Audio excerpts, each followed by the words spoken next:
Wait guys, have you seen the news about the winter weather coming to most of the East Coast and even hitting the South this weekend? So the lay of the land, the footprint here is really, I think, one of the more incredible features of this. It really is. I have a hard time remembering a storm that was like this. Okay friends, one thing I'm sure of working all these years in news, these meteorologists don't use words like catastrophic and deadly lightly. So if you have to travel this weekend, first, can you change those plans? If not, here's my advice if you have to take that trip this weekend. To start thinking of your travel plans as not as fixed, right? We make the plans and we think that's what it's meant to be. We have to start treating them like a living itinerary, and flexibility is what's gonna save a lot of people from frustration this week and as the storm starts hitting places that you might live or might be affected. And when a storm like this is this widespread, the smartest move is to pay close attention about 48 to 72 hours to that forecast window and act early. And what you mentioned about Delta Airlines talking about that they're monitoring it, you should be too as a travel consumer,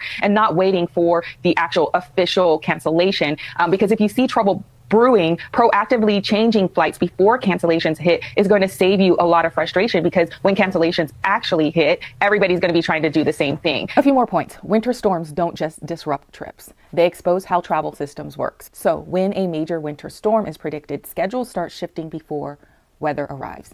Airlines start consolidating flights, aircraft and crews are repositioned quietly, often overnight, based on where risk is expected. So when people wake up to cancellation alerts, it feels kind of sudden, but the system was already working days in advance. And this is your major travel key. If you know this, then you can act accordingly. So that's why waiting for an official cancellation kind of puts you at a disadvantage. By the time that alert hits your phone, inventory is already thinner. Rebooking options are already limited.